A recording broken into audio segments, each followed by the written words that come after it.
तो हम लोग 258(1) तक बात किए थे और 258(1) को हमने कहा था कि 73, 162 और 154(2)B इसके साथ पढ़ा जाएगा और पूरे आर्टिकल को ही इन 3 अनुच्छेदों के आलोक में, इन 3 अनुच्छेदों के प्रकाश में पढ़ा जाएगा। खाली 258(1) नहीं, सारे के सारे 258(1) के जो प्रोविजन है, चाहे 258(1) हो, 2 हो, 3 हो, सबका संबंध इन अनुच्छेदों से जुड़ेगा। आप 154(2)B उसे ध्यान में रखेंगे तो वो क्या कहता है कि संसद विधि बनाकर जो कार्यपालिकी कृत्य हैं वो राज्यपाल या राज्य की मशीनरी के किसी अन्य प्राधिकारी पर अधिरोपित कर सकेगी। एक इनेबलिंग प्रोविजन 154(2)B आया। इसका मतलब यह हुआ कि 154(2)B इस प्रोविजन का उपयोग करके संसद ऐसी विधि बना सकती है जिसमें कार्यपालिकी शक्ति राज्यपाल पर या राज्य के जो प्राधिकारी हैं उन पर सीधे सीधे रख दी जाए। 258(1) उस स्थिति की बात करता है जब संसद ने विधि बनाई किंतु उसका एग्जीक्यूशन कौन करेगा इस संबंध में कोई प्रोविजन संबंधित विधि में नहीं किया। तो चूंकि विधि केंद्र की है इसलिए उसमें कार्यपालिकी शक्ति के प्रयोग का प्रथम अधिकार राष्ट्रपति का है या केंद्र सरकार का है या संसद ने विधि बनाई 258(1) में और केंद्र को अधिकृत कर दिया कि वो चाहे तो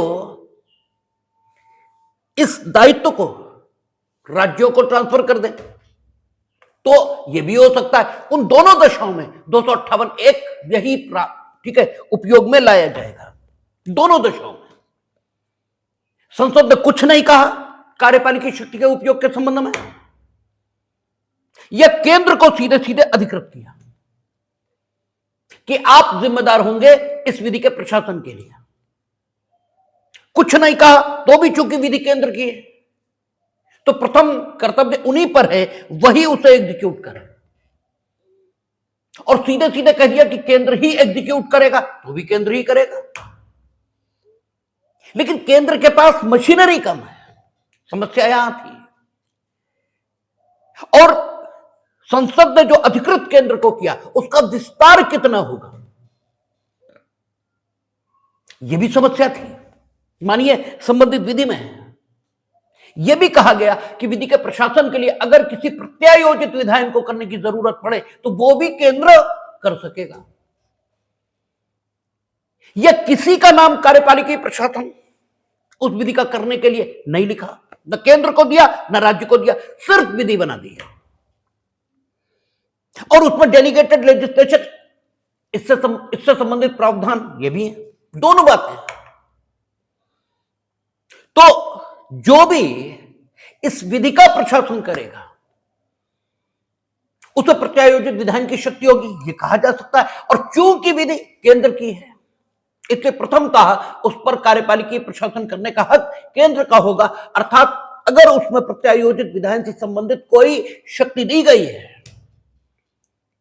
तो उसका उपयोग भी केंद्र ही करेगा। ये बिल्कुल सीधा सीधा अर्थान्वयन है, इसमें कहीं कोई ऐसा घुमावदार बात नहीं है जिसे समझने में कठिनाई हो।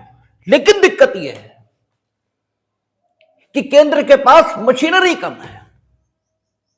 केंद्र हर विषय से व्यवहार करने के लिए अपने कर्मचारियों की कोई ठीक है उनके पास व्यवस्था हो ऐसा नहीं है। अपनी विधियों के प्रशासन के लिए भी उन्हें राज्यों की मदद लेनी पड़ती है। तो 258(1) उसी समस्या के समाधान के लिए बनाया गया और वहां राष्ट्रपति को इस बात के लिए अधिकृत किया। राष्ट्रपति केंद्र के प्रमुख, राष्ट्रपति को अधिकृत किया गया, इसका मतलब सरकार केंद्र की उसी को अधिकृत किया है। क्योंकि अनुच्छेद 74 की लाइट में जब हम पढ़ेंगे तो राष्ट्रपति कुछ भी करेंगे तो मंत्रिमंडल की सलाह पर।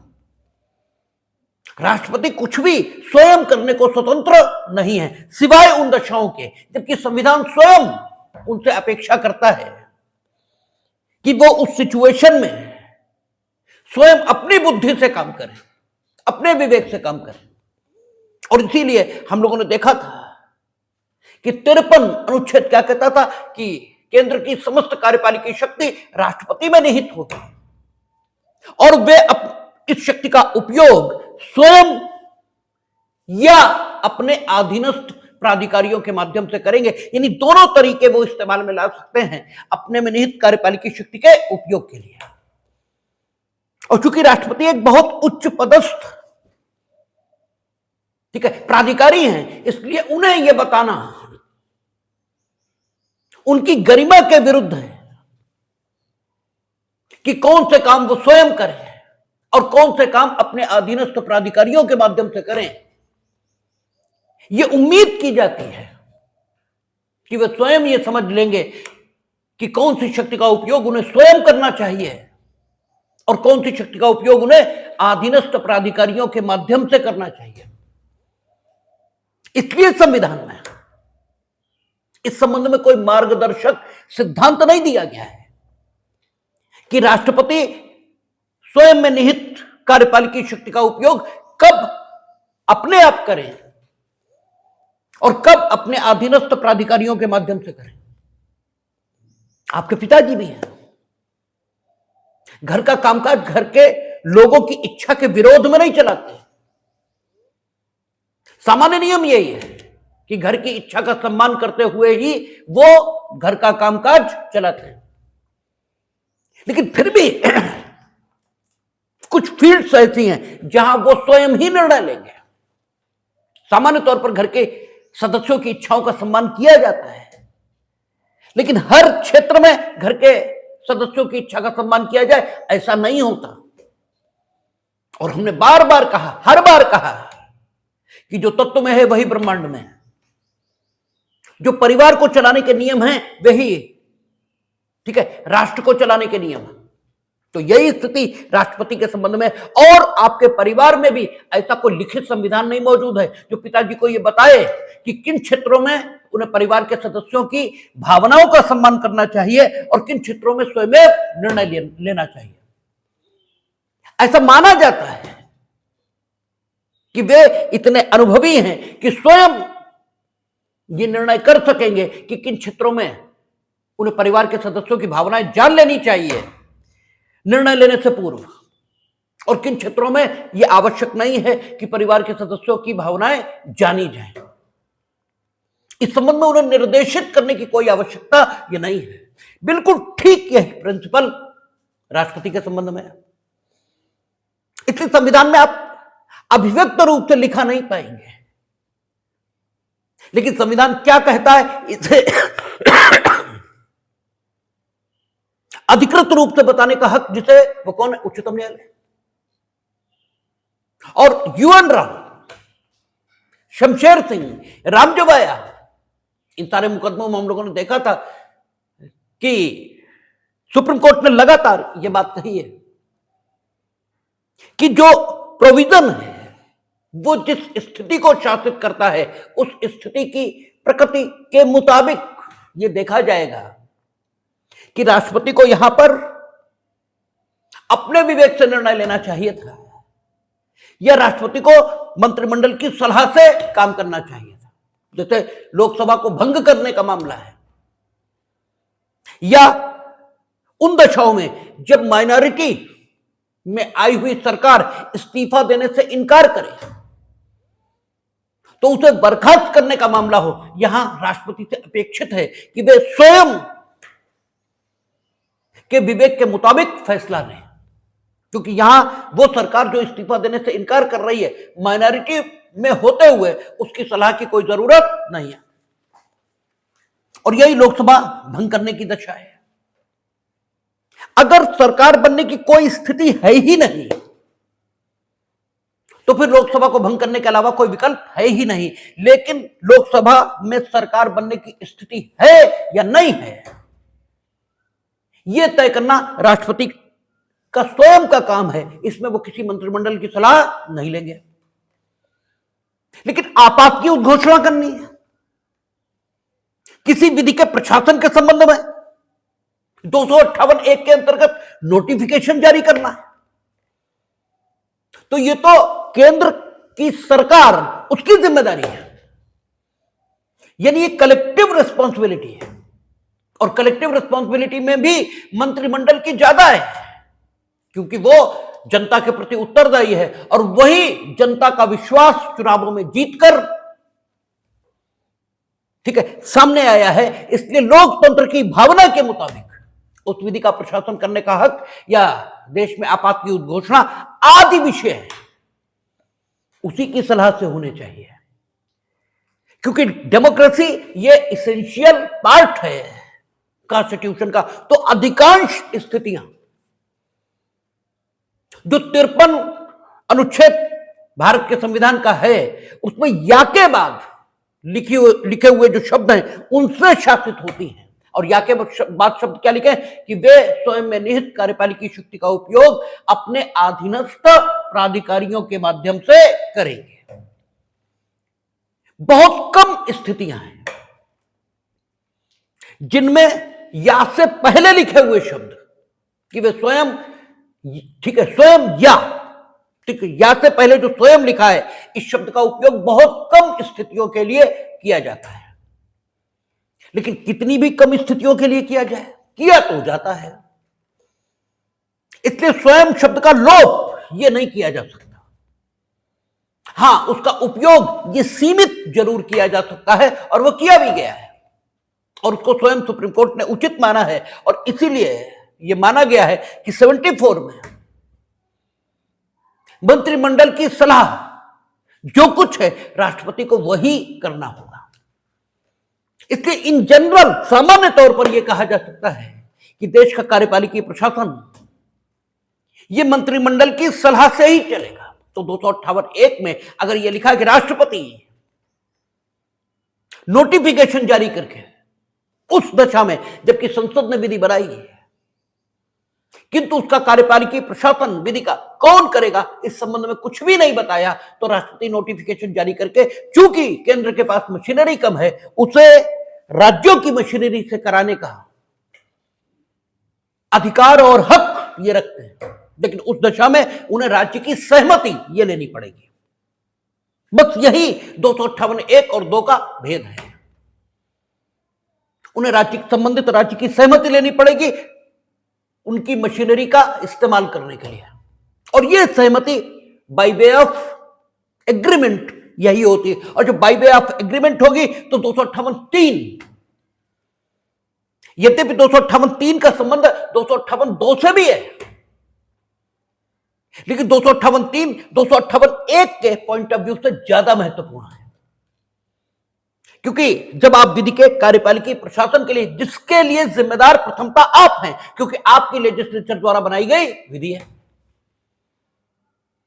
तो जब उसका प्रशासन राज्य की मशीनरी से चाहेंगे, तो यदि राज्य को उस विधि के प्रशासन में कोई अतिरिक्त खर्च करना पड़ा है, आप गंगा नहाने जा ही रहे थे और हमने कहा कि एक बोतल गंगा जल उधर से लिए आना, तो आपने कोई अतिरिक्त खर्च नहीं किया। यदि बोतल आपको खरीदनी नहीं पड़ी है तो ठीक है, अगर बोतल आपको खरीदनी पड़ी है तब तो बोतल का पैसा हमें देना चाहिए, और अगर बोतल खरीदनी नहीं पड़ी है तो सिर्फ इसलिए कि हमने कहा कि गंगा जल लिए आना, तुम हमसे किराया मांगने लगो, ये सिवाय धूर्तता, दुष्टता, इसके सिवा कुछ भी नहीं कहा जा सकता, क्योंकि हम ना मंगाते तो भी तो तुम जा ही रहे थे। इसे परिस्थिति का लाभ उठाना कहते हैं। इसके लिए जो शब्द है वो क्या है? अवसरवादिता। इसके लिए शब्द इन्हीं स्थितियों के लिए बना है, अवसरवादिता। अवसरवादिता इसे कहते हैं, अवसर का लाभ उठाना। ठीक है, आप अवसर का लाभ उठा रहे हो, हमें गंगा जल की जरूरत है, इसलिए तुमने इस जरूरत का लाभ उठाया और स्वयं के खर्च को हमारे ऊपर डाल दिया। लेकिन अगर कुछ अतिरिक्त खर्च करना पड़ा है तो डेफिनेटली हमें आपकी आपूर्ति करनी चाहिए, यह न्यायोचित है। तो यही न्यायोचित बात 258(3) में लिख दी गई, बस कि अगर राज्य को उस विधि के प्रशासन में कुछ अतिरिक्त खर्च करना पड़ा है तो डेफिनेटली वो केंद्र को वहन करना होगा, और बाय वे ऑफ एग्रीमेंट अगर दोनों में तय हो जाए तो बहुत अच्छा है। और बाय वे ऑफ एग्रीमेंट तय ना हो पाए तो भारत के मुख्य न्यायमूर्ति द्वारा एक आर्बिट्रेटर अपॉइंट किया जाएगा और वो आर्बिट्रेटर उस राशि को तय करेगा। और इसीलिए भारत के मुख्य न्यायमूर्ति उनको आर्बिट्रेटर अपॉइंट करने की ताकत दी, क्योंकि जो शेष 2 अंग हैं उनमें से विधायिका से कोई ताल्लुक बचा नहीं, उससे तो जो कहना था कर दिया। और राज्य के तीसरे अंग के बीच झगड़ा है, इसलिए न्यायपालिका वही जरूरत, यह कारण है प्रोविजन बनाने का, न कि यह कि चीफ जस्टिस ऑफ इंडिया को न्याय के अवतार हैं।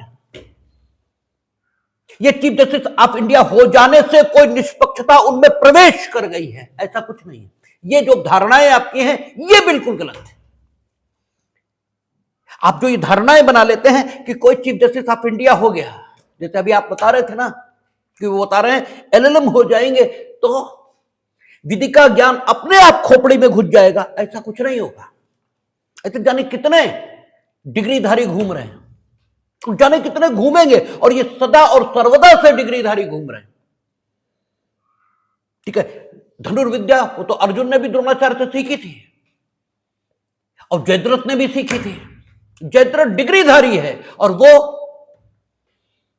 वाकई ठीक है विद्वान है उस फील्ड के। ठीक है, तो डिग्री हासिल कर लेने से कुछ नहीं हो रहा। तो आप ये जो स्थिति है, chief justice of India appoint करेंगे इसलिए नहीं चीफ जस्टिस ऑफ इंडिया हो जाने से निष्पक्षता उनमें आ जाएगी, ऐसा कुछ भी नहीं है। लेकिन स्थिति की जरूरत ऐसी है कि उन्हीं को आर्बिट्रेटर अपॉइंट करने का हक होना चाहिए।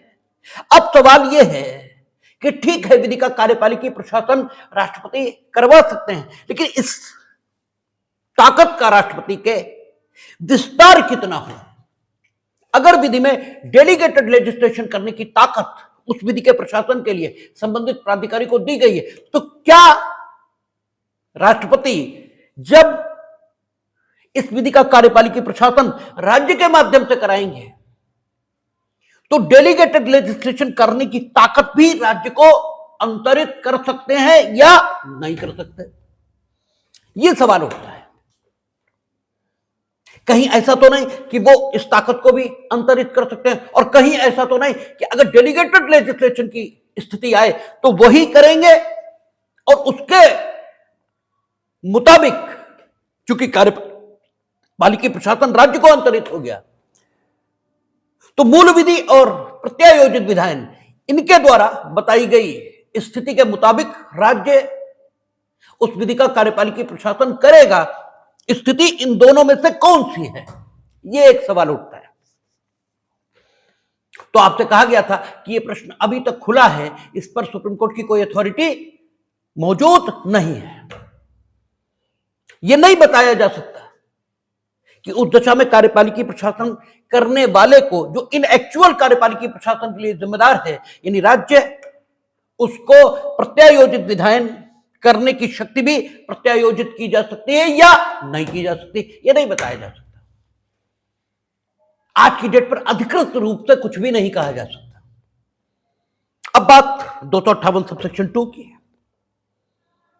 258 सबसेक्शन 2 अलग स्थिति कह रहा है, वो 154 2B की बात को पूरी तरह लागू कर रहा है, क्योंकि 154 2B कह रहे कि संसद स्वयं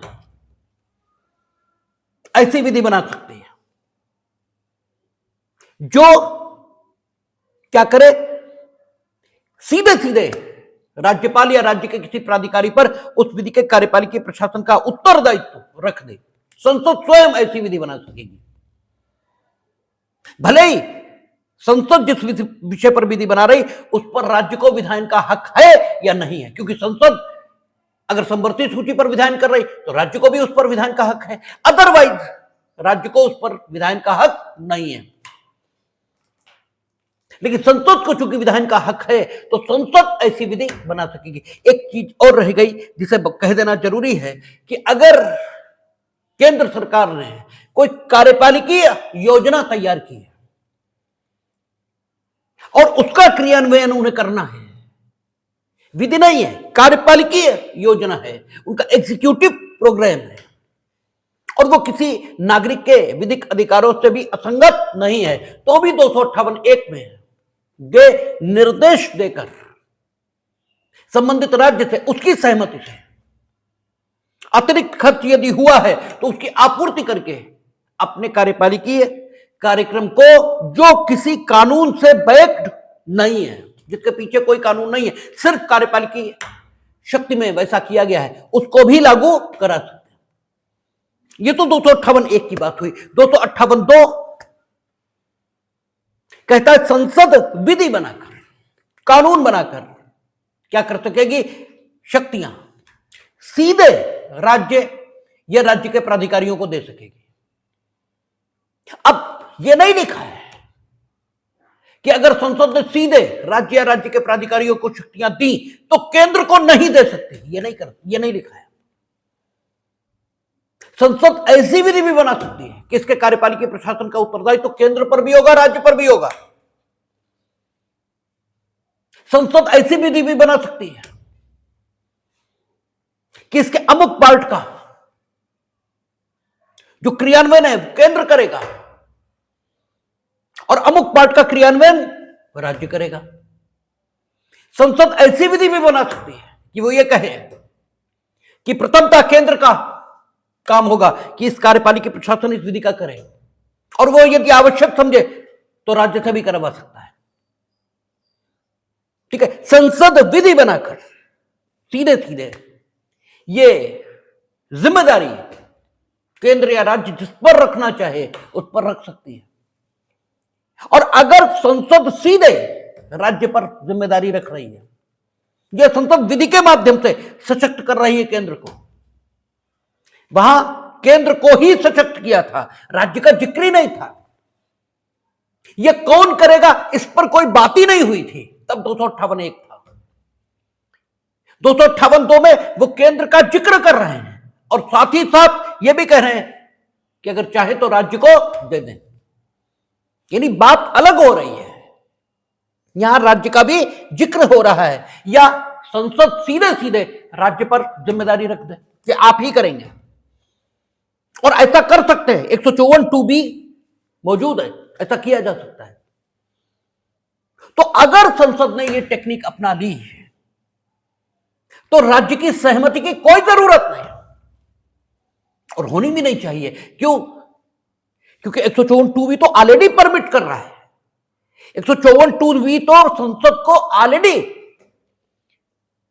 आवश्यक सामर्थ्य ये दे रहा है, तो राज्य की सहमति की आवश्यकता कहां बची?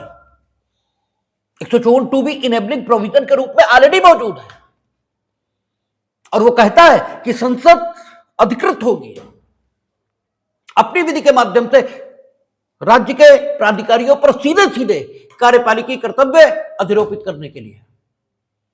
और राज्य के प्राधिकारी वेदर दैट इज राज्यपाल, गवर्नर, और गवर्नर का मतलब राज्य सरकार हो गई। ये राज्यों के कोई अन्य प्राधिकारी उन पर सीधे कर्तव्य अधिरोपित करने के लिए 154(2) भी आवश्यक सामर्थ्य संसद को दे रहा है। इसलिए 258(2) भी 258(2) में यह लिखना अनावश्यक है कि राज्य की सहमति जरूरी नहीं है। वो तो बात 154(2) भी से ही आ रही है, लेकिन चूंकि कानून क्लियर रहे इसके लिए 258(2) देखें क्या कहता है। कहता संसद द्वारा बनाई गई विधि, पहली शर्त आ गई, संसद द्वारा बनाई गई विधि जो किसी राज्य को लागू होती है ऐसे विषय से संबंधित होने पर भी जिसके संबंध में राज्य विधानमंडल को विधि बनाने की शक्ति नहीं है, उस राज्य या उसके अधिकारियों और प्राधिकारियों को शक्ति प्रदान कर सकेगी और उन पर कर्तव्य अधिरोपित कर सकेगी। यह शक्तियों का प्रदान किया जाना और कर्तव्यों का आरोपित किया जाना प्राधिकृत कर सकेगी। यहां सहमति की बात ही नहीं है, जबकि 258(1) में सहमति की बात थी, राज्य की सहमति से यह लिखा था 258(1) में। 258(2) में उन शब्दों का लोप है, और जब 258(2) में उन शब्दों का लोप है तो यह नहीं माना जा सकता जब जस्ट ठीक है आपका ऊपर वाले प्रोविजन में ठीक पूर्ववर्ती उपबंध में उसने सहमति का जिक्र किया और ठीक बाद वाले प्रावधान में सहमति के संबंध में कोई जिक्र ही नहीं है, तो यह नहीं कहा जा सकता कि वो भूल गए। जिक्र करना भूल तो सकता ही नहीं, क्योंकि ठीक ऊपर करना, ठीक नीचे एकदम क्या कोई भूकंप आ गया जो भूल कैसे गए। इसके मतलब लोप करने के पीछे कोई योजना है, और वो योजना 154(2)B की लाइट में है, क्योंकि उसके लिए 154(2)B ऑलरेडी संसद को आवश्यक सामर्थ्य उपलब्ध करवा चुका है। वो कहता है संसद ऐसी अपनी विधि के माध्यम से, और उसी बात को 258(2) में इस रूप में लिखा गया कि संसद अपनी किसी विधि, अपनी कोई विधि जो उस राज्य को लागू होती है, विधि उस राज्य को लागू ही नहीं तो फिर वो कार्यपालिकी शक्ति का प्रयोग करेंगे कैसे? क्योंकि राज्यों की कार्यपालिकी शक्ति उन्हीं विषयों तक विस्तृत है जिन विषयों पर उन्हें विधायी शक्ति प्राप्त है, और उनकी विधायी शक्ति 246 के प्रावधानों के मुताबिक उनकी अपनी सीमा तक विस्तृत है, उसके बाहर नहीं। तो इन शब्दों को होना ही चाहिए 258(2) में कि संसद अपनी ऐसी कोई विधि जो उस राज्य को लागू होती है, जिस राज्य पर उस विधि के कार्यपालिकी प्रशासन के लिए वो उत्तरदायित्व तो रख रही है, तो भले ही उस राज्य के विधानमंडल को उस विधि के विधायन की शक्ति या उस विषय पर विधायन की शक्ति प्राप्त नहीं है, इसके बाद भी ठीक है संसद उस पर विधायन करके राज्य को, संबंधित राज्य को उस विधि के अंतर्गत अधिकार भी प्रदान कर सकेगी और उन पर कर्तव्य यह भी अधिरोपित कर सकेगी। राज्य के प्राधिकारी को शक्तियां और उन्मुक्तियां जो जरूरी हो उस विधि के कार्यपालिकी प्रशासन के लिए वो सब दे सकेगी। 258(3) इस पर भी लागू होगा। उसका संबंध 258(1) और 258(2) से दोनों से है। अब सवाल यह है कि जो संसद विधि बनाकर सीधे सीधे राज्य के प्राधिकारियों पर जिम्मेदारी रख देगी, वो किस तरह करेगी? तरीका क्या होगा? तो तरीका यह भी हो सकता है कि संसद यह तरीका अपना ले कि वो सीधे सीधे कहे कि राज्य के प्राधिकारी अमुक अमुक इस विधि के कार्यपालिकी प्रशासन के लिए जिम्मेदार होंगे। यह भी तरीका हो सकता है। तरीका यह भी हो सकता है कि वो केंद्र को अधिकृत कर दे और केंद्र को यह जिम्मेदारी सौंप दे कि वो अपने पर अधिरोपित कर्तव्यों को राज्य के प्राधिकारियों के माध्यम से भी करवा सकेंगे। यह भी हो सकता है। वो ये भी कह सकते हैं केंद्रीय विधायिका यानी संसद की राज्य के प्राधिकारी प्रथमतः इस विधि के कार्यपालिकी प्रशासन के लिए उत्तरदायी होंगे, किंतु वे अपनी कार्यपालिकी शक्ति का प्रयोग करने से पूर्व केंद्र की सहमति लेंगे। यह भी तरीका हो सकता है। यह भी तरीका हो सकता है कि अमुक पार्ट केंद्र ठीक है एग्जीक्यूट करेगा और अमुक पार्ट राज्य एग्जीक्यूट करेगा। वो यह भी तरीका अपना सकते हैं कि राज्य मार्गदर्शन जब आवश्यक हो उनसे प्राप्त कर लेंगे। वो ये भी कर सकते हैं कि राज्य प्रथमतः इस विधि के कार्यपालिकी प्रशासन के लिए उत्तरदायी होगा, लेकिन कार्यपालिकी प्रशासन से यदि कोई विवाद उत्पन्न होता है तो अंतिम रूप से केंद्र अपीलेट प्राधिकारी के रूप में उसका निर्धारण करेगा। और चूंकि यहां सीधे सीधे संसद अधिकृत कर रही है, तो यहां वो ये भी कह सकते हैं कि केंद्र इस विधि के कार्यपालिकी प्रशासन के लिए आवश्यक प्रत्यायोजित विधायन कर सकेगा और चाहे तो राज्य को अपनी इस प्रत्यायोजित विधायन की शक्ति को अंतरित कर सकेगा, क्योंकि सीधे विधायिका ही कह रही है और इसी को एडमिनिस्ट्रेटिव लॉ की भाषा में सब डेलीगेशन कहते हैं। ठीक है, उप प्रत्यायोजित विधायन यह भी एक चीज है।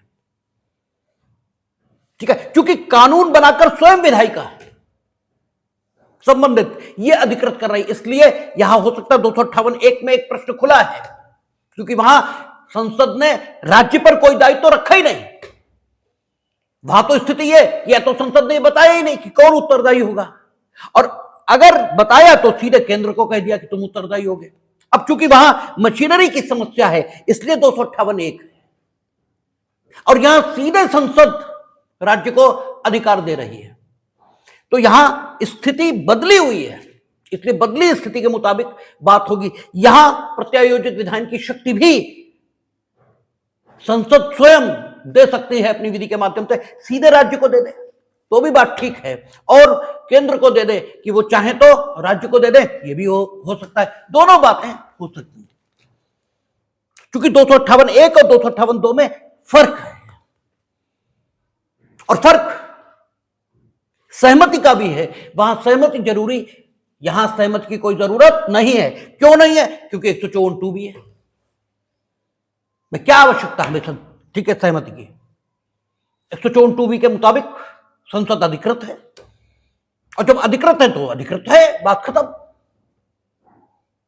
वहां 154(2) का इस्तेमाल करने के लिए अधिकृत थी, किंतु उसने किया ही नहीं। ठीक है, हम अधिकृत हैं। यहां अधिकार की जो सूरत है वो तो शक्ति की सूरत का है। यहां अधिकार केंद्र का जो है वो किस सूरत का है? शक्ति की सूरत का। और शक्ति में विकल्प है हमारे पास, हम ये विकल्प चुन लें या ये विकल्प चुन लें। तो वहां दूसरे विकल्प का चुनाव है। अब चूंकि दूसरे विकल्प का चुनाव है तो 258(1) ये एक मशीनरी उपलब्ध कराता है कि उस विधि का कार्यपालिकी प्रशासन संभव हो सके, अन्यथा हो ही नहीं पाएगा, क्योंकि उनके कर्मचारी कम है। और ये बात रखी क्यों गई, इस पर हम पहले भी कह चुके कि इसलिए क्योंकि भारत एक बड़ा देश है, विभिन्न राज्यों की स्थितियां अलग अलग हो सकती हैं। एक चीज जो एक राज्य के लिए ठीक हो दूसरे राज्य के लिए ठीक नहीं है, तो वैसी दशा में 258(1) का इस्तेमाल होगा कि केंद्र को यह जिम्मेदारी दी जाए कि वो अपने विवेक का इस्तेमाल करके संबंधित राज्यों को, ठीक है, तैयार करे। और वहां इसीलिए सहमति भी जरूरी रखी कि मानिए केंद्र से गलती हो तो राज्य तैयार ना हो, बात खत्म। वो तैयार नहीं होंगे तो 258(1) का इस्तेमाल ही नहीं हो सकता, और जब 258(1) का इस्तेमाल नहीं हो सकता तो आप अपना कार्यपालिकी प्रशासन चलाओ कैसे? हो ही नहीं पाएगा। लेकिन स्थिति यह भी हो सकती है कि संपूर्ण देश में एक चीज को लागू करने की जरूरत पड़े तो 154(2) भी और 258(2) इस टेक्निक का इस्तेमाल होगा। तो सिचुएशन तो कोई भी हो सकती है, और सारी सिचुएशन के लिए उपबंध करना यही प्रारूपण का और विधायन का लक्ष्य होता है। तो वो आपको दिखाई पड़ता है 258(2) में टेक्निक जो राज्य के प्राधिकारियों को सशक्त करने की हो सकती है, वो 4-5 प्रकार की होती, जिसकी चर्चा हमने की कि केंद्र सीधे सीधे अधिकृत कर दे, केंद्र वो तो मतलब संसद सीधे सीधे राज्य को अधिकृत कर दे, राज्य के प्राधिकारियों को, दोनों को अधिकृत कर दे, केंद्र और राज्य को। राज्य से ये कह दे प्रियर अप्रूवल लेंगे आप, राज्य से ये कह सकता है कि कठिन परिस्थितियों में आप मार्गदर्शन लेंगे। टेक्निक कोई हो सकती है, और डेलीगेटेड लेजिस्लेशन की ताकत भी यहां राज्य को अंतरित की जा सकती है, क्योंकि संसद स्वयं विधि बनाकर सारी बातें कर रही है। कोई खर्च अतिरिक्त करना पड़ेगा तो 258(3) दोनों स्थितियों के लिए मौजूद है, 258(1) और 258(2). ठीक है, वहां थ्रू एग्रीमेंट चूंकि मामला चल रहा था, इसलिए दोनों के बीच राशि तय हो जाएगी, नहीं हो पाएगी तो आर्बिट्रेटर। और यहां चूंकि विधि के माध्यम से है, तो अगर विधि में ही लिखा गया कि राज्य ही खर्च वहन करेगा तो बात अलग हो गई, और विधि में कुछ नहीं लिखा तो 258(3). ठीक है, अतिरिक्त खर्च आया 258(3) एक बार देख ले, जहां इस अनुच्छेद के आधार पर, उसने कहा इस अनुच्छेद के आधार पर 1 और 2 दोनों शामिल हो गए, क्योंकि अनुच्छेद का भाग 1 और 2 दोनों है।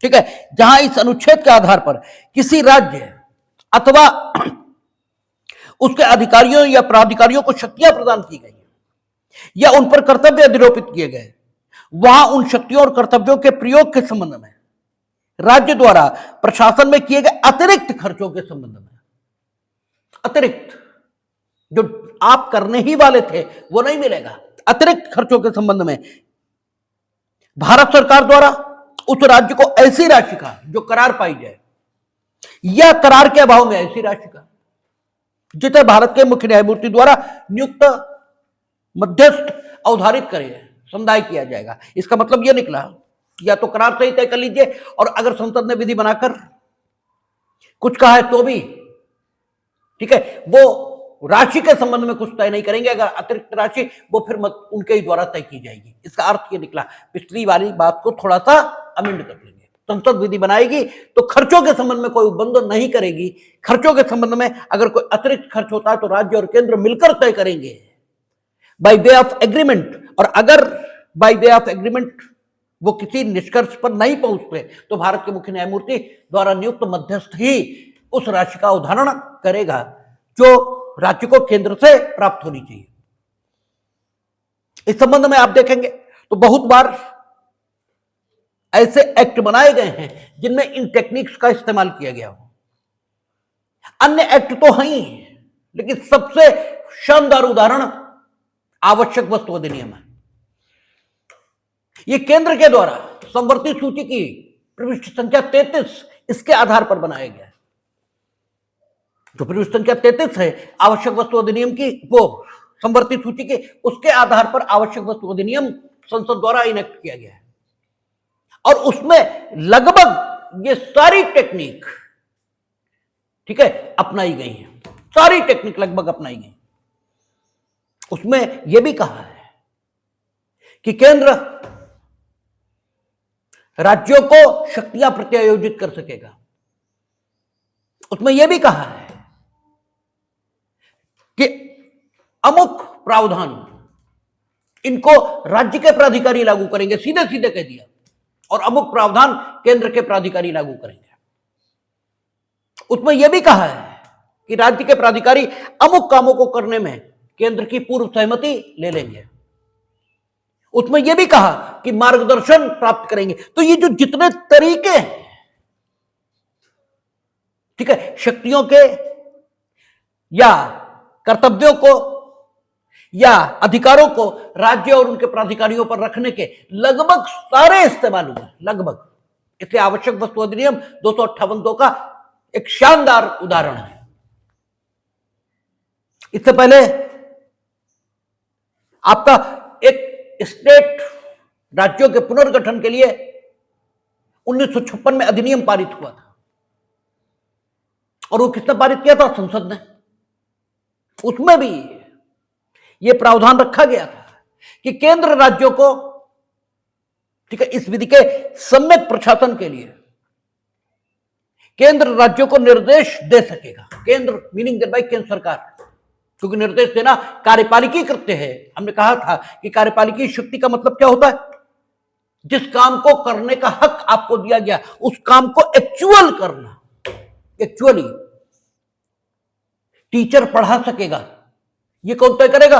और जो टीचर पढ़ा सकेगा उसकी एलिजिबिलिटीज क्या होंगी, उसके क्वालिफिकेशंस क्या होंगे, ये कौन तय करेगा? विधायिका।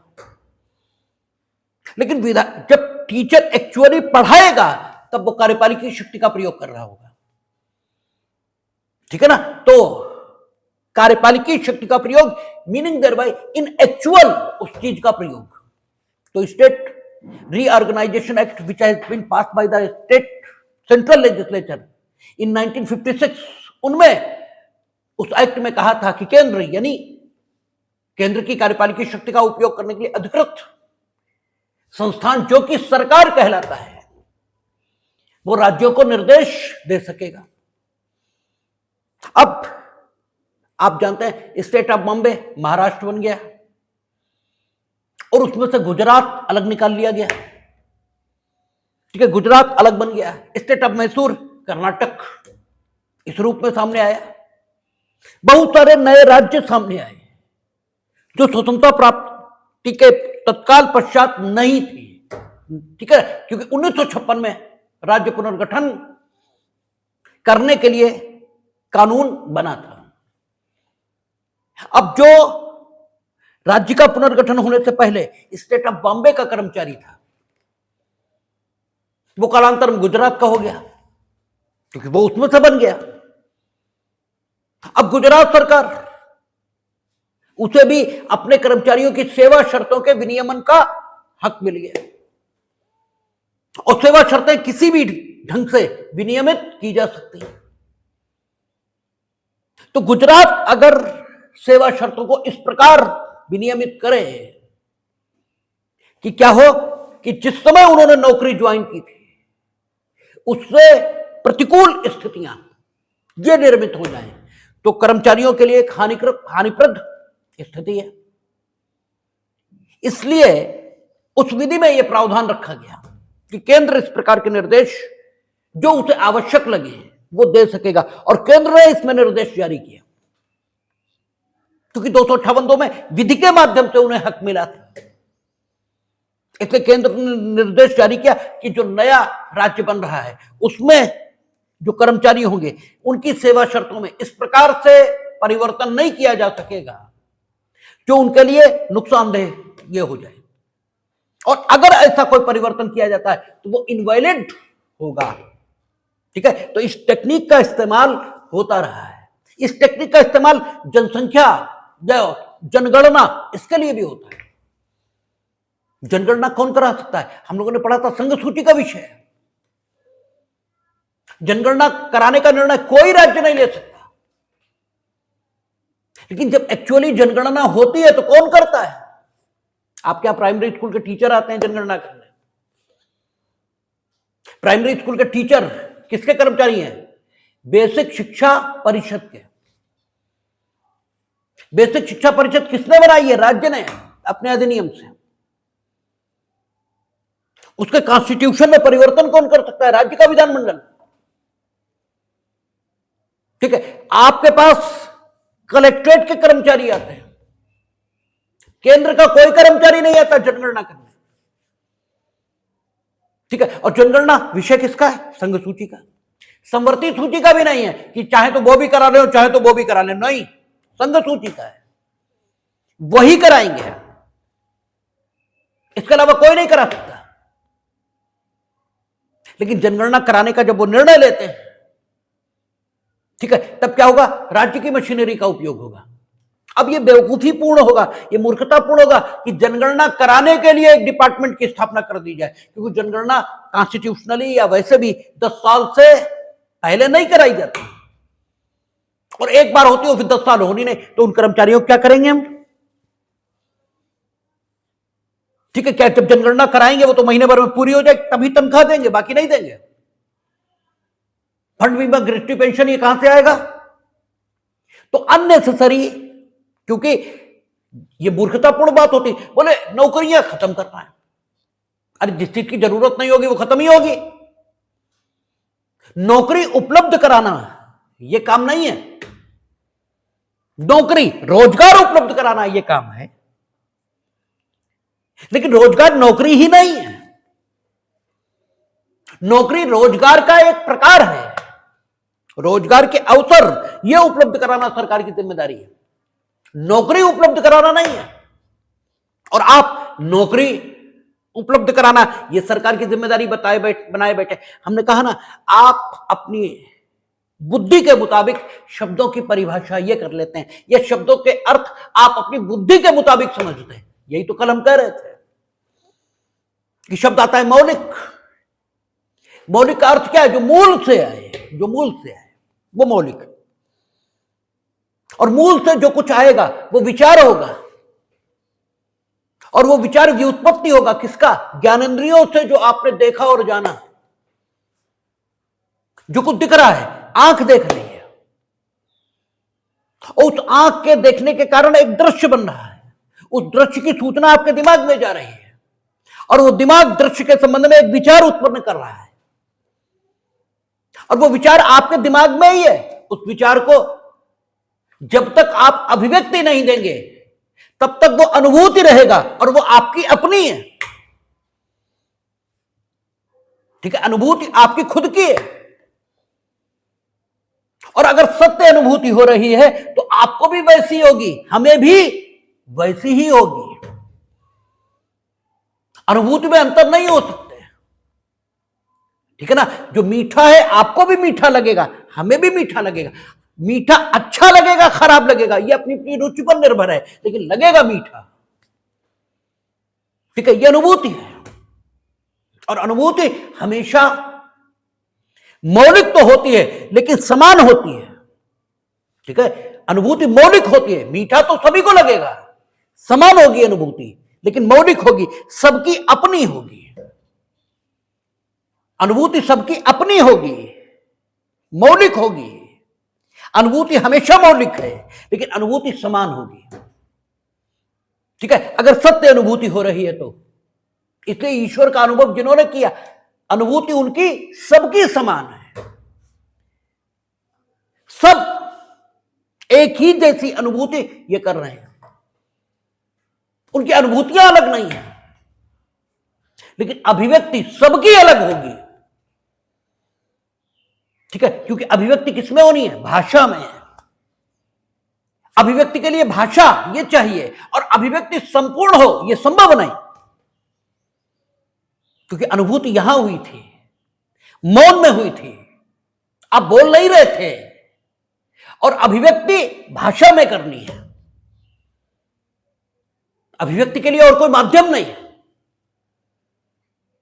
अब अभिव्यक्ति भाषा में करनी है तो भाषा असमर्थ है आपकी संपूर्ण अनुभूति को अभिव्यक्त करने में, हो ही नहीं सकती। जितना मीठा हमें लगा है, हम कैसे कहें कि कितना लगा? हम सिर्फ इतना ही कह सकते हैं कि हल्का मीठा। कितना हल्का? कितना हल्का? हाउ मच नहीं बता सकते।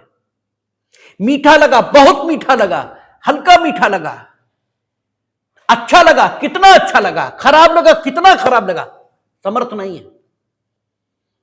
तो जो अनुभूति है वो अभिव्यक्त होते होते झूठ हो जाएगी।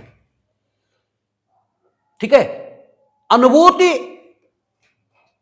अभिव्यक्त होते होते झूठ हो जाएगी। इसीलिए जिन्होंने ईश्वर की अनुभूति की वो संपूर्ण सत्य प्रकट कर ही नहीं पाए, कर ही नहीं सकते, क्योंकि भाषा में प्रकट करना है ना। माध्यम क्या है? भाषा। और भाषा असमर्थ है अनुभूति को प्रकट करने में, हो ही नहीं सकता। कैसे हो जाएगा? ठीक है, तो अब क्या होगा? जितना प्रकट कर पाएंगे उतना प्रकट करेंगे, और कुछ लोग तो प्रकट न करने का निर्णय भी ले लेंगे। जो थोड़ा स्वभाव से वैसे होंगे वो कहेंगे मरो तुम, हम काहे के लिए प्रकट करते हो? एक तो प्रकट करें तो प्रकट करना कठिन। ठीक है, जैसे तैसे जितना हम कर पाए उतना करें, तो तुम मेरी हंसी बनाओ कि अब झूठ कह रहे हैं। ठीक है, तुम मेरी हंसी बनाओ कि ऐसा भी कहीं होता है, और पूर्ण अनुभूति हम प्रकट नहीं कर पा रहे, तो कुछ तो बोलेंगे ही नहीं। वो कह देंगे निकल लो तुम मरो जाके, हमें कोई मतलब नहीं, तुम्हारा जो मन आए तो करो। लेकिन जो दयालु होंगे वो बोलेंगे, अपनी अनुभूति को प्रकट करने का प्रयास करेंगे। अब दूसरी समस्या शुरू हो रही, प्रकट भाषा में करना है, भाषा असमर्थ है। ठीक है, क्योंकि भाषा तो रूढ़ि से आ रही, परंपरा से आ रही, प्रथा से आ रही है। आपने प्रत्येक परिस्थिति के लिए एक शब्द चुन रखा है। शब्द उससे इतर भी हो सकता था, लेकिन चूंकि परंपरा से वही शब्द उस परिस्थिति को अभिव्यक्त करने के लिए चुना गया है, इसलिए आप उस परिस्थिति को उसी शब्द में अभिव्यक्त करते हैं। हमने आपसे कहा था जो सुखद परिस्थिति हुआ उसे आपने सुख कहा, उसका नाम दुख भी हो सकता था, लेकिन आपने सुख परंपरा से कह रखा, तो आप सुख कहते हैं, हम समझ जाते हैं परिस्थिति आपके मुताबिक, मन मुताबिक रही होगी, जैसा आप चाहते होंगे वैसी रही होगी। क्योंकि दुख का एक ही अर्थ है कि जैसा आप चाहते नहीं हो वैसा है, और आप उसे बदल नहीं पा रहे। दुख का तो मतलब सिर्फ इतना ही है। ठीक है, तो अब उन्होंने बोलने का निर्णय लिया, तो भाषा असमर्थ, पहली दिक्कत। ठीक है, और क्यों असमर्थ है? क्योंकि भाषा परंपरा से आ रही है, प्रथा से आ रही, रूढ़ि से आ रही है। फिर उन्होंने बोलना शुरू किया,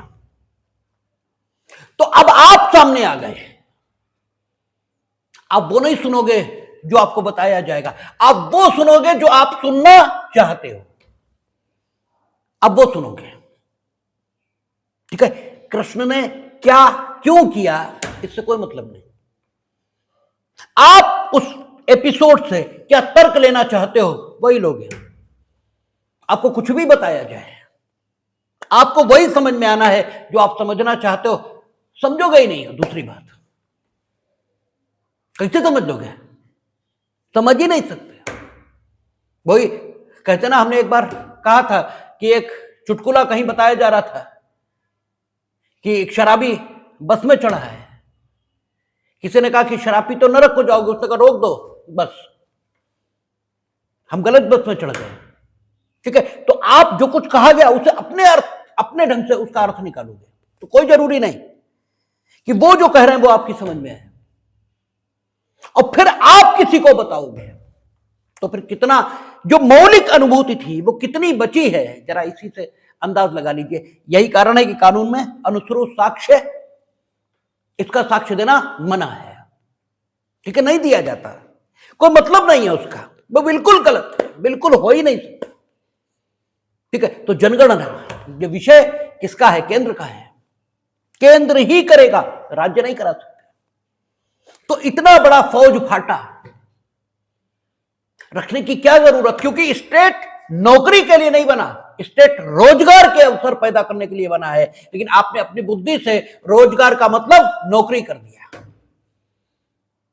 ठीक है। आप हर चीज का नाश मार के रख देते हैं, हर चीज का, ठीक है, कुछ भी कहा जाए आप उसे अपने ढंग से व्याख्यायित कर लेते हैं। रोजगार के अवसर ये शब्द है, नौकरी देना ये तो शब्द नहीं है, ठीक है, लेकिन आपने कर दिया। तो जनगणना विषय उनका है, नौकरी देना यह राज्य का उद्देश्य नहीं है, नागरिक का कल्याण यह है उद्देश्य, और कल्याण में रोजगार के अवसर उपलब्ध कराना यह है। तो जनगणना कराने के लिए कर्मचारी चाहिए, कर्मचारी रखने के लिए जनगणना थोड़ी होगी, कर्मचारी रखने के लिए जनगणना हो तब तो 10 साल के लिए हम बना के रख देंगे, तो जनगणना हम राज्य के कर्मचारी करा लेंगे, क्या दिक्कत है। तो 258 सबसेक्शन 2 का उपयोग होता है, और जनगणना में भी राज्य के कर्मचारी लगते हैं, उन्हें कराई जाती है। एक चीज और समझ लेंगे, कानून कहता है, केंद्र संसद ने बनाया कि आप शक्ति का प्रत्यायोजन कर सकेंगे, आपने शक्ति का प्रत्यायोजन किया, यानी केंद्र की सरकार ने शक्ति का प्रत्यायोजन किया कि राज्य का अमुक प्राधिकारी अमुक संबंध में निर्णय ले सकेगा, और राज्य ने उसमें परिवर्तन कर दिया। ये नहीं हो सकता, ये नहीं हो सकता। राज्य को जो शक्ति मिलेगी वो विधि से मिल रही है, तो जिस तरह मिल रही उसी तरह उसका उपयोग होगा। एक उदाहरण आपकी किताबों में है, केंद्र ने कानून बनाया, इंपोर्ट, आयात और निर्यात संघ, ठीक है, संघ सूची का विषय है। तो इंपोर्ट एंड एक्सपोर्ट एक्ट, इसके अंतर्गत केंद्र ने एक आदेश जारी किया, और जब केंद्र आदेश जारी करेगी तो डेलीगेटेड लेजिस्लेशन की सूरत में होगा, ठीक है ना। आदेश अगर जारी कर रहे हो विधि के अंतर्गत, तो आपका आदेश क्या है? प्रत्यायोजित विधायन, और उसके माध्यम से केंद्र ने अधिकृत किया कि इंपोर्ट एंड एक्सपोर्ट का लाइसेंस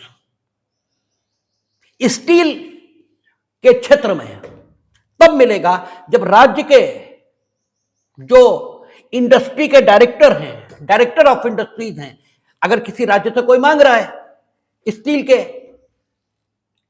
ठीक है, आयात के लिए लाइसेंस, क्योंकि आयात देश की अर्थव्यवस्था को प्रभावित करता है ना, बाहर की स्टील आएगी तो हमारे उद्योग धंधों का क्या होगा, ठीक है, तो उस पर कंट्रोल रखती है सरकार। तो सरकार ने यह किया कि इंपोर्ट एंड एक्सपोर्ट एक्ट के अंतर्गत आदेश जारी किया कि अगर कोई स्टील का लाइसेंस चाहता है इंपोर्ट करने के लिए, ठीक है, तो क्या करना पड़ेगा? वो जिस राज्य का निवासी है उसके जो डायरेक्टर ऑफ इंडस्ट्रीज है वो एक सर्टिफिकेट जारी करेंगे, जो आवश्यकता का सर्टिफिकेट ऑफ इसेंशियलिटीज ये कहलाएगा, वो जारी करेंगे। तब हम विचार करेंगे कि आपको लाइसेंस हम दें या ना दें। अब अपने आदेश के माध्यम से शक्ति प्रत्यायोजित हो गई राज्य के प्राधिकारी पर। एक राज्य में क्या हुआ कि जो रॉ मटेरियल्स उद्योगों के लिए चाहिए, कच्चा माल चाहिए, स्टील भी कच्चा माल है, विभिन्न उद्योगों के लिए जो मशीनरी संबंधी उद्योग है उनके लिए स्टील तो कच्चा माल है ही, क्योंकि सरिया ये इस्तेमाल होता है बिल्डिंग में, ठीक है। तो रॉ मटेरियल इसकी अवेलेबिलिटी के लिए एक कमेटी उन्होंने गठित कर दी थी एक राज्य में, जिसमें डायरेक्टर ऑफ इंडस्ट्रीज भी थे और अध्यक्षता एक उप मंत्री, डिप्टी मिनिस्टर ये कर रहे थे। और उस कमेटी ने यह पाया कि संबंधित व्यक्ति जिसने स्टील के लिए इसेंशियलिटी सर्टिफिकेट के लिए अप्लाई किया था, क्योंकि उसका बिना लाइसेंस ही नहीं मिलता, ठीक है, इस सर्टिफिकेट के लिए जो उसने अप्लाई किया तो उसकी एप्लीकेशन को इस कमेटी ने रिजेक्ट किया और इस कमेटी के रिजेक्ट करने के आधार पर डायरेक्टर ऑफ जो इंडस्ट्रीज के डायरेक्टर ऑफ इंडस्ट्रीज थे, उन्होंने रिजेक्ट कर दिया। मामला हाईकोर्ट गया तो हाईकोर्ट ने कहा केंद्र ने प्रत्यायोजित विधायन के माध्यम से शक्ति डायरेक्टर ऑफ इंडस्ट्रीज को दी थी, उसे किसी कमेटी को अंतरित कर देने का कोई हक राज्य को नहीं था, वो उन्हीं को था, क्योंकि उनके माध्यम से हुआ था, उनके कानून के माध्यम से। और इसमें फर्क है, आपको देखने से फर्क भले ही ना लगे। जब एक कमेटी में डिप्टी मिनिस्टर होगा जो सरकार का सीधे प्रतिनिधि है, तो किसी नौकरशाह की हिम्मत नहीं हो सकती है, किसी नौकरशाह की हिम्मत नहीं हो सकती, क्योंकि वो नौकरशाह उस पद पे ही नहीं रहेगा अगले ही क्षण। ठीक है, वो मंत्री जो कहेगा उसी पर अपनी मोहर लगाएगा, उसका कोई स्वतंत्र निर्णय होगा ही नहीं। और चूंकि मंत्री हमेशा गलत कहेगा, ये ठीक है, आवश्यक नहीं है, लेकिन मंत्री चूंकि पॉलिटिकल पार्टी का सदस्य होगा, इसलिए पॉलिटिकल कंसीडरेशन से भी एक राइवलनेस जिसने मांगा है, वो हो सकता है व्यापारी हो, चुनाव में चंदा ही ना दिया हो। अरे भाई, लाइसेंस देने हम थोड़ी जाएंगे स्टील का, वो तो कोई व्यापारी जाएगा, उसने हो सकता है चुनाव में चंदा ना दिया हो। ठीक है, आपने एप्लीकेशन रिजेक्ट कर दी, इसलिए चूंकि अधिकारी इंपार्शियल माना जाएगा, वो ट्रांसफरेबल है। ठीक है, कल कोई और होगा, परसों कोई और होगा, इसलिए जिम्मेदारी अधिकारियों पर रखी जाती है। आपने उस भावना को ही ठीक है खत्म कर दिया। तो देखने से यह घटना भले ही निर्दोष लगती हो, लेकिन निर्दोष नहीं है, इसलिए उच्च न्यायालय ने उसको कैंसिल किया। और इसीलिए यह सिद्धांत विकसित हुआ है कि शक्ति का प्रत्यायोजन जिस पर किया गया है वही करेगा, क्योंकि शक्ति का प्रत्यायोजन करते समय किसी बुद्धि का इस्तेमाल हुआ होगा, निरर्थक नहीं कर दिया गया। और पढ़ने में और कानून को समझने में यही फर्क है। पढ़ने में तो आप पढ़ लेते हैं, हम भी एलएलबी में पढ़ लेते थे और समझ में नहीं आता था कि यार आपने डायरेक्टर ऑफ इंडस्ट्रीज को कहा, उसमें डिप्टी मिनिस्टर शामिल हो गए, तो गलत क्या हो गया, ऐसी क्या आफत पड़ी कि आपने डिसीजन ही रिजेक्ट कर दिया। इसमें कौन सी ऐसी बात आ गई? लेकिन अब समझ में आता है कि नहीं, बात आ गई, बात ठीक। तो वही बात कि कोई बात आपकी समझ में नहीं आ रही है तो ये मत माने कि वो बात गलत है, सिर्फ इतना माने कि मेरी समझ भी गलत हो सकती है। ठीक है, वही बात कि किसी ने नेट क्वालिफाई कर लिया तो ये मत माने वो टीचर हो ही गया। ये भी हो सकता है कि उसे नेट गलत क्वालिफाई करा दिया गया हो। ठीक है, नेट क्वालिफाई करने से टीचर नहीं होता। ठीक है, यह भी हो सकता है कि उसे गलत नेट क्वालिफाई करा दिया गया हो। दोनों तरफ संभावनाएं हैं, उन दोनों तरफ की संभावनाओं को ध्यान रखना चाहिए। तो ये 258 संपूर्ण हुआ और अब हम लोग बात करेंगे इमरजेंसी प्रोविजंस पर सोमवार से। देखिए